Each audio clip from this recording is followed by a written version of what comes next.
নমস্কার বন্ধুরা, আশা করি সকলে ভালো আছেন। বন্ধুরা, আজকে আমি আলোচনা করব ইউটিউবে বা আমার ফেসবুক পেজে এবং ইনস্টাগ্রামে আমি আলোচনা করেছি যে আমাদের যে সিজন চেঞ্জ যেটা হয়েছে বা সিজন চেঞ্জের যে সময়টা এসছে, এই সিজন চেঞ্জের সময়ে আমাদেরকে কিভাবে সাবধানতা অবলম্বন করতে হবে এবং এই সিজন চেঞ্জের সময়ে আমরা কি কি লক্ষণ দেখতে পাই আমাদের শরীরের মধ্যে, এইগুলি নিয়ে একটু আলোচনা করেছি। তো আজকে আমি আলোচনা করতে চলেছি যে এই সিজন চেঞ্জের সময় বা এই যে শীতকালটা আসছে, শীতকালের সময় যে সমস্ত ঠান্ডা, সর্দি, জ্বর বা কাশি, এই যে সমস্যাগুলো আমাদের আস্তে আস্তে দেখতে পাওয়া যাবে বা দেখতে পাওয়া যায়, সেই সময়ে আমরা বেশ কতগুলি সিলেক্টেড হোমিওপ্যাথিক মেডিসিন ব্যবহার করতে পারি, যেগুলি সিমটমসের উপর ভিত্তি করে আমরা ইউজ করতে পারলে খুব ভালো রেজাল্ট পাওয়া যায়। এবং homeopathic totally symptom basically medicine, তো অতি অবশ্যই আমাদের সিমটমসটি ফলো করতেই হবে। তো সেই বিষয় নিয়ে আজকে আমি আলোচনা করব। তো আসুন, আমি ডক্টর সর্বানন্দ মুখার্জি, আপনাদের সকলকে আমার চ্যানেলে ওয়েলকাম।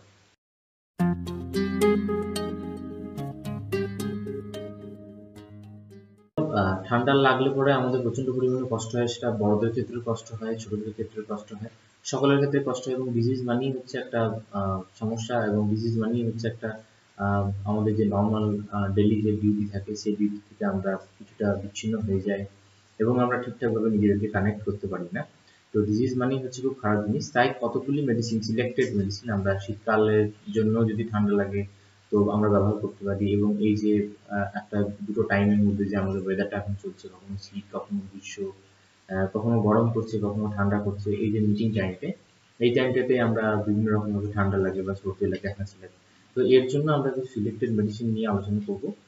তো আপনারা ভিডিওটি সম্পূর্ণ দেখুন। প্রথম যে মেডিসিনটি নিয়ে আলোচনা করবো সেটা হচ্ছে অ্যাকোনাইট ম্যাকুলাস, অ্যাকোনাইট ম্যাকুলাস 6। এটি ঠান্ডার জন্য ভীষণ এফেক্টিভ একটি মেডিসিন। এটি আমরা দিনে 3 বার ব্যবহার করতে পারি এবং টানা 3 দিন ব্যবহার করবো। 3 দিনের মধ্যেই আমাদের সমস্যাটি ভালো হয়ে যাবে। অনেক সময় দেখা যায় যে ঠান্ডা লেগে, মানে ঠান্ডা যে হাওয়া টাওয়া থাকে, যেগুলি পুজোর সময় বাইরে বেরিয়ে হাওয়া লাগে বা এমনি রাস্তায় হয়তো কেউ বাইক চালাচ্ছে তার হয়তো হাওয়া লাগে, সেই ক্ষেত্রে শারীরিক এবং মানসিক উৎকণ্ঠা থেকে যদি কারো ঠান্ডা এবং সর্দি যদি বেশি পরিমাণে আমাদের শরীরের মধ্যে লেগে যায়, এবং সেই ক্ষেত্রে যে লক্ষণগুলি দেখা যায়, বেসিক্যালি গলাটা হালকা করে ধরে যাবে, কাশিটা কিন্তু শুকনো শুকনো কাশি হবে, এবং বুকে মানে মনে হবে যেন কেউ ছুঁচ ফোটাচ্ছে, এরকম ধরনের একটি পেন পেশেন্ট ফিল করবে। তার সাথে হালকা একটু জ্বর থাকবে এবং প্রচন্ড অস্থিরতা থাকবে, মানে খুব অস্বস্তি করবে, মনটি ঠিক থাকবে না। পোশাক বা ড্রেস যেটাকে বলা হয়, সেটিকে খুললেই দেখা যাবে যে প্রচন্ড শীত ভাব করছে, বা যখনই আমরা কিছু চেঞ্জ করবো বাইরে থেকে এসে, তখনই আমাদের অতিরিক্ত পরিমাণে শীত ভাব করছে, এরকম লাগে। এবং যখন এটি ঠান্ডা যখন লাগে, তখন কিন্তু অতিরিক্ত পরিমাণে কষ্ট বাড়ে। এই ক্ষেত্রে কিন্তু আমরা অ্যাকোনাইট 6 ইউজ করতে পারি, এবং অ্যাকোনাইট 6 কিন্তু এই ক্ষেত্রে ভীষণ এফেক্টিভ একটি মেডিসিন। 2 নম্বর যে মেডিসিনটি সিলেক্ট করা হয়েছে সেটি হচ্ছে বেলেডোনা 30। বেলেডোনা 30-কে আমরা ব্যবহার করবো প্রত্যেক দিন, দিনে 3 দিন পর, কন্টিনিউ 3 দিন এবং দিনে 3 বার, দুটো করে ব্যবহার করবো। এটি কি কারণে হয়ে থাকে? বেসিক্যালি ঠান্ডা লেগে যদি অনেক সময় চুল টুল কাটার পর বা মাথার মধ্যে অতিরিক্ত পরিমাণে যদি জল জমে থাকে, সেই ক্ষেত্রে যদি ঠান্ডা লেগে রোগী হয়, সেই ক্ষেত্রে আমরা বেলেডোনা অ্যাপ্লাই করতে পারি।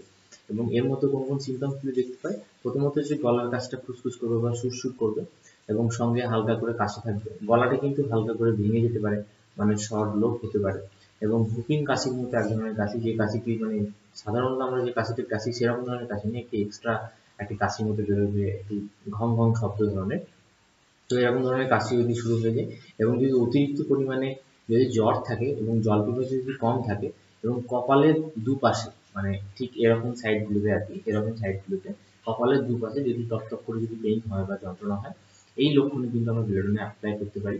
বেলেডোনা সাধারণত শুয়ে থাকলে কষ্টটা আস্তে আস্তে বাড়ে, কিন্তু যদি কেউ মুভমেন্ট করে কষ্টটা আস্তে আস্তে কমে। এছাড়াও যদি কেউ স্পর্শ করে, এছাড়াও যদি অতিরিক্ত পরিমাণে জলপান করে, তো কন্ডিশনগুলিতে কিন্তু রোগ বৃদ্ধি পায়। এবং যদি কেউ একটু শুয়ে থাকে, একটু বসে থাকে বা অর্ধশায়িত অবস্থায় বা পরিস্থিতিতে থাকে, এই ক্ষেত্রে কিন্তু রোগটি তার আস্তে আস্তে আস্তে আস্তে রিলিফ পায়। এবং 3 নম্বর যে মেডিসিনটি আমরা সিলেক্ট করেছি, সেই মেডিসিন হচ্ছে ব্রায়োনিয়া অ্যালবা 30। এটি এমনিতেও ভীষণ এফেক্টিভ একটি ঠান্ডার ক্ষেত্রে এবং খুব ভালো মেডিসিন। তো এই মেডিসিনটিও আমরা 2 ড্রপ করে ইউজ করব এবং কন্টিনিউ 3 দিন ইউজ করব। এর কি কারণ হয়ে থাকে? সাধারণত রাতে, মানে রাতের দিকে যদি ঠান্ডা ঠান্ডা মানে শীত পড়ে, সেই সময় যদি আমরা কোনো প্রিকশন না নিই বা সেই সময় যদি কোনো কর্ম না করি, সেই ক্ষেত্রে। এবং দিনের বেলায় যদি হালকা গরম থাকে এবং সেই সময়তেও যদি আমরা প্রচুর পরিমাণে ফ্রিজের জল বা ঠান্ডা খাবার বা ঠান্ডা জল যদি আমরা ব্যবহার করি, সেই ক্ষেত্রে ব্রাইনিয়া অ্যালবা ইউজ করতে হতে পারে, বা এই কারণে যদি ঠান্ডা লাগে তাহলে কিন্তু আমরা ব্রাইনিয়া অ্যালবা ইউজ করতে পারি। ব্রাইনিয়া অ্যালবা ইউজ করার জন্য আমাদের কি কি সিমটমস দেখবো? প্রথমত হচ্ছে কাশিটা কিন্তু খুব শুকনো কাশি হবে, কাশির সঙ্গে মনে হবে যেন বুকটাতে একটু হালকা হালকা ব্যথা হচ্ছে। এখানেও গলা কিন্তু আস্তে আস্তে কমে যাবে। রাত্রিবেলাতে এবং খাবার পরে যদি কেউ একটু জল পান করে সেই ক্ষেত্রে কিন্তু অনেক সময় কাশি বাড়তে দেখতে পাওয়া যেতে পারে। এমনকি যদি কেউ গরম ঘরে যদি হঠাৎ করে ঢোকে সেই ক্ষেত্রেও কিন্তু কাশি আস্তে আস্তে বাড়ে, মেনলি কিন্তু কাশির উপর বেস করে মেডিসিনটি। এবং সঙ্গে হালকা করে জ্বর থাকতে পারে, এবং জ্বর একটু বেশিও থাকতে পারে, মাথায় যন্ত্রণা থাকতে পারে, এবং নড়াচড়া যদি করা হয় তাহলে বৃদ্ধি পেতে পারে, কোষ্ঠকাঠিন্য মানে একটা সিমটমস থাকতে পারে, এবং খুব জল পিপাসা লাগে, এবং প্রচুর পরিমাণে জল পান করতে হয় এবং ঠান্ডা জল পান করতে ইচ্ছা হয়। তো এই হচ্ছে ব্রাইনিয়া ক্ষেত্রে আমরা লক্ষণ দেখতে পাওয়া যায়। এবং ব্রাইনিয়া কিসের হ্রাস বৃদ্ধি হয়? যদি কেউ নড়াচড়া করে সেই ক্ষেত্রে কিন্তু কষ্ট কিন্তু আস্তে আস্তে বাড়ে। এটি কিন্তু ব্রাইনিয়ার মানে অ্যাগ্রাভেশন হতে পারে। এবং এই মেডিসিনটি ঠান্ডার পক্ষে ভীষণ এফেক্টিভ মেডিসিন। এরপরে যে মেডিসিনটা আমরা সিলেক্ট করেছি সেটি হচ্ছে অ্যালিয়াম সেপা। এটাকেও সেম আমরা 6 পাওয়ার ইউজ করব, এবং দিনে 3 দিন ইউজ করব, এবং দিনে 3 বার ইউজ করব, এবং 2 ফোঁটা করে ইউজ করব। যদি গরম ঘর, বর্ষাকালীন ঠান্ডা, এবং যদি বর্ষাকালে ঠান্ডা লাগে এবং যদি ওয়েদার খুব স্যাঁতসেঁতে হয় সেই ক্ষেত্রে কিন্তু অ্যালিয়াম সেপা ইউজ করতে পারি। এর লক্ষণটা কি হয়? লক্ষণটা হচ্ছে একদম পুরো প্রাথমিক অবস্থায় যে ঠান্ডা লেগে থাকে, অতিরিক্ত পরিমাণে হাঁচি হবে, তারপরে নাক চোখ দিয়ে প্রচুর পরিমাণে জল বেরিয়ে যাবে, হালকা জ্বর থাকবে, মাথাতেও যন্ত্রণা থাকবে। একদম প্রথম অবস্থায় যে ঠান্ডার লক্ষণগুলি থাকে সেই ক্ষেত্রে আমরা এলিয়াম সেপা ইউজ করতে পারি।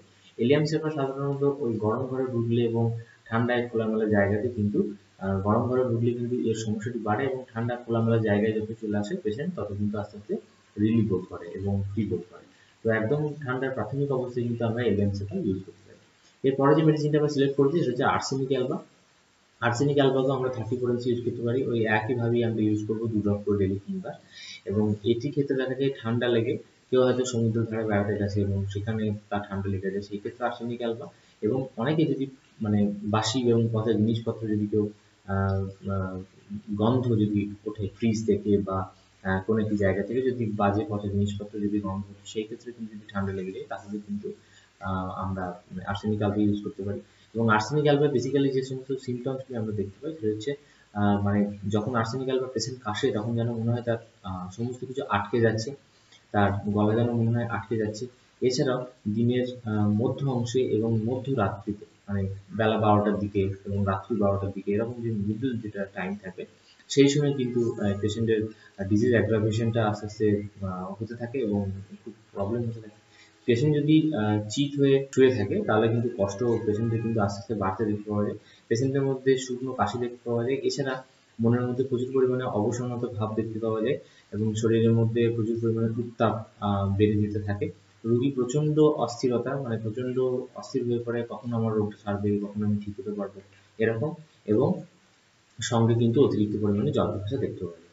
এবং এবার আমরা দেখে নেবো যে কি কারণে আমাদের আর্সেনিক অ্যালবা খেলে হ্রাস বৃদ্ধি হতে পারে। প্রথমত হচ্ছে মানে একদম পুরো প্রথমেই আলোচনা করা হয়েছে মধ্যরাতে এবং মধ্যদিনে যেটা হয় সেই ক্ষেত্রে কিন্তু পেশেন্টের সমস্যা বাড়ে। শীতের শরীরে কিন্তু পেশেন্টের সমস্যা বাড়ে, বর্ষাকালে পেশেন্টের সমস্যা বাড়ে, ঠান্ডায় পেশেন্টের সমস্যা বাড়ে, এবং সমুদ্রের ধারে পেশেন্টের রোগ বৃদ্ধি হয়।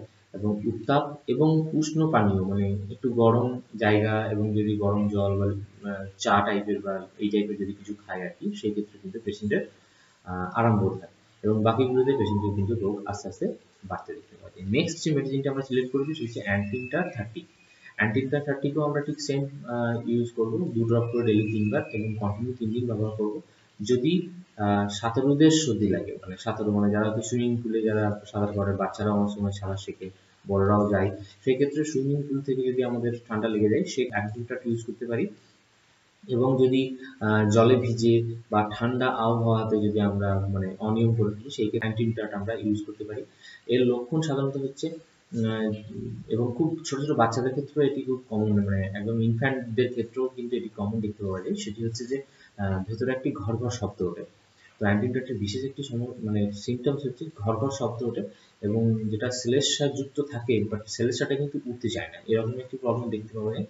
এবং কাশি যখন হয় তখন পেশেন্টের কিন্তু একটু ঘুম ঘুম ভাব, একটু ঘোর ঘোর ভাব থাকে। ডান দিকে চাপ দিয়ে শুলে পেশেন্টের কিন্তু কিছুটা আরাম বোধ হয়, এবং বায়ুনালীতে বেশি শ্লেষ্মা জমে, মানে আমাদের যে রেসপিরেটরি ট্র্যাক্ট থাকে যে রেসপিরেটরি ট্র্যাক্টে প্রচুর কফ জমে থাকে বা প্রচুর শ্লেষ্মা জমে থাকে, এর ফলে কিন্তু প্রবলেম, শ্বাস-প্রশ্বাস নিতে প্রচুর পরিমাণে কষ্ট হতে থাকে। শরীরে প্রবল উত্তাপের সঙ্গে মানে শরীরে প্রচুর পরিমাণে ঘাম দেখতে পাওয়া যায় এবং তার সঙ্গে শরীরের মধ্যে প্রচুর পরিমাণে গরমও হয়ে যায়, এবং গরম হলে বেসিক্যালি ঘামটাও অতি অবশ্যই দেখতে পাওয়া যাবে। কপালে যন্ত্রণা হয়, খালি মনে হয় পেশেন্টের যে আমি যদি এক গাছি ফিতে বেঁধে রাখি কপালের কাছে বা যদি কিছু দড়ি টাইপের যদি কিছু বেঁধে রাখি তাহলে কিন্তু আমার রিলিফ পাবে বা তাহলে আমার আরাম পাবে। এরকম ধরনের কিন্তু সিমটমস আমরা অ্যান্টিনটাটের ক্ষেত্রে দেখতে পাই। অ্যান্টিনটাট সাধারণত সন্ধ্যার দিকে উষ্ণতায় ভিজে ঠান্ডা মানে জলবায়ুতে এর কষ্ট বৃদ্ধি পায় এবং সোজা হয়ে বসলে শ্লেষ্মা উঠলে কিন্তু পেশেন্ট মানে কফটা যদি উঠে যায়, মানে যে কফটা জমে আছে সেটা যদি আস্তে আস্তে উঠে যায়, সেটি কিন্তু পেশেন্ট আস্তে আস্তে রিলিফ বোধ করে বা আরাম বোধ করে। নেক্সট যে মেডিসিনটা আমরা সিলেক্ট করেছি সেটা হচ্ছে হিপার সালফার 30। এটিও কিন্তু ঠান্ডার পক্ষে ভীষণ এফেক্টিভ মেডিসিন এবং এটি আমরা 3 দিন ব্যবহার করবো 2 ড্রপ করে। যে কি কারণে এটি লেগে থাকে না, যদি খোলা হাওয়াতে যদি কেউ বিশেষ ঘোরাফেরা করে এবং যদি গায়ের মধ্যে বা শরীরের মধ্যে যদি প্রোটেকশন না নেয়, যদি জামা টামা যদি কিছু না পরে, সেই ক্ষেত্রে কিন্তু আস্তে আস্তে অ্যাগ্রাভেশন হয়ে যায় বা সেই ক্ষেত্রে আস্তে আস্তে ঠান্ডা লেগে যায়। এর লক্ষণ কি থাকে? এরও লক্ষণ থাকে মানে গলাটা ভেঙে যাবে, তার সাথে কিন্তু হালকা করে কাশি হবে প্রথমত। দ্বিতীয় হচ্ছে দেহের কোনো অংশে ঠান্ডা লাগলে অথবা অনাবৃত থাকলে, মানে প্রথমে আলোচনা করলাম জামা কাপড় যদি না পরা থাকে সেই ক্ষেত্রে যদি ঠান্ডা লেগে কাশি শুরু হয় সেই ক্ষেত্রে আমরা ইউজ করতে পারি। এবং ঘর শব্দ হয়, তার সঙ্গে হালকা করে হাঁপানি থাকে এবং সঙ্গে বুকের মধ্যে একটু ঘর শব্দ ওঠে এবং জ্বরও কিন্তু আমরা শরীরের মধ্যে দেখতে পাই। সেই ক্ষেত্রে আমরা হিপার সালফার ইউজ করতে পারি। সামান্য মাত্র ঠান্ডা জল পান করলে শীত বোধ হয়, সেই ক্ষেত্রে আমরা হিপার সালফার ইউজ করতে পারি। এবং প্রচুর পরিমাণে যদি শরীরের মধ্যে ঘাম হয় সেই ক্ষেত্রে আমরা হিপার সালফার ইউজ করতে পারি। এবার আমরা রাজবিধি দিকে চলে আসবো। ঠান্ডা বাতাস লেগে ঠান্ডা জল পান করে এই রোগ প্রচুর পরিমাণে বৃদ্ধি পায়। আর্দ্র জলবায়ুতে মাথা ঢাকা রাখলে এবং গরমে শরীরে কিন্তু প্রচুর পরিমাণে আরাম বোধ হয়। তো এই দুটি কারণে হ্রাস এবং বৃদ্ধি হয়ে থাকে। নেক্সট আমরা যে মেডিসিন সিলেক্ট করেছি সেটি হচ্ছে ইপিকাপ 30। এটিও কিন্তু ভীষণ এফেক্টিভ মেডিসিন ঠান্ডার ক্ষেত্রে। আমি আমার ইউটিউবে যারা অন্যান্য ভিডিও দেখেছেন ঠান্ডা সংক্রান্ত, এখানে ইপিকাপ নিয়েও আমি আলোচনা করেছি। তো ইপিকাপ 30কেও আমরা 30 পাওয়ারে ইউজ করতে পারি এবং 2 ড্রপ করে ইউজ করবো, 3 দিন ইউজ করব। এখানে দেখা যায় যে আবহাওয়া পরিবর্তন, যেটা এই যে টাইমটা যেটা আমাদের চলছে, এই যে আবহাওয়া পরিবর্তন, এই পরিবর্তনে কিন্তু ঠান্ডা লাগলে এই মেডিসিনটি ভীষণ এফেক্টিভ মেডিসিন। এবং উষ্ণতা এবং আর্দ্র আবহাওয়াতে কিন্তু এটি রোগ হয়ে থাকে এবং তার জন্যই কিন্তু এই মেডিসিনটি ভীষণ এফেক্টিভ রেজাল্ট দিয়ে থাকে। এবং এতে আমরা কি লক্ষণ দেখতে পাওয়া যায়? যে কোনো কষ্টের সঙ্গে এর প্রধান লক্ষণ হলো দুর্নিবার বমি বমি ভাব। মানে কাশি হলেও বড় বমি পাবে, ঠান্ডা লাগলে বড় বমি পাবে, মানে যখনই একটা ভমিটিং টেন্ডেন্সি থাকবে সেই ক্ষেত্রে কিন্তু ইপিকাপ ভীষণ এফেক্টিভ একটা রেজাল্ট দিয়ে থাকে। এছাড়াও যদি দম নিতে সমস্যা হয়, হাঁপানি যদি প্রবলেম থাকে, অতিরিক্ত পরিমাণে যদি হাঁচি পড়ে, হিস হিস করে যদি মানে হাঁচির শব্দটা যদি হিস হিস করে হয় বা কাশির শব্দটা যদি হিস হিস করে হয়, ভেতরে যদি এরকম ধরনের শব্দ ওঠে, সেই ক্ষেত্রে আমরা অ্যাপ্লাই করতে পারি। এবং শিশুরা মানে বেসিক্যালি খুব যারা বাচ্চা আছে তারা যদি কাশতে কাশতে বমি করে ফেলে বা যদি কাশতে কাশতে আস্তে আস্তে শরীর যদি শক্ত হয়ে যায়, যদি কাশতে কাশতে যদি শরীরের মধ্যে নীল বর্ণ নিয়ে নেয়, মানে এরকম তো হয় প্রচুর বাচ্চাদের সেই ক্ষেত্রে। তো সেই ক্ষেত্রে যদি এরকম ধরনের সিমটমস দেখতে পাওয়া যায় এবং তার সঙ্গে যদি অতিরিক্ত পরিমাণে জ্বর থাকে, তো আমরা কিন্তু ইপিকাপ 30 ইজিলি ইউজ করতে পারি এবং খুব ভালো রেজাল্ট কিন্তু আমরা পাবো। এবার ইপিকাপ 30 কি করে হ্রাস বৃদ্ধি হয়? প্রথমত হচ্ছে যে নির্দিষ্ট সময়ে এবং উষ্ণ আবহাওয়াতে এই কিন্তু রোগ বৃদ্ধি পাওয়া আমরা দেখতে পেয়ে থাকি। মানে উষ্ণ যে আর্দ্র আবহাওয়া থাকে, মানে যেটা ওয়েদার চেঞ্জের সময় বেসিক্যালি এই সময়টায় কিন্তু রোগ ইপিকাপ যে পেশেন্ট থাকবে তার কিন্তু বৃদ্ধি পাবে। তো এই সমস্ত সিমটমস গুলো বেশ করে আমরা ইপিকাপ 30 ইউজ করতে পারি। নেক্সট যে মেডিসিনটি আমরা সিলেক্ট করেছি সেটা হচ্ছে স্পঞ্জিয়া 30। স্পঞ্জিয়া 30 আমরা সেম 2 ড্রপ করে 3 বার কন্টিনিউ 3 দিন ব্যবহার করব।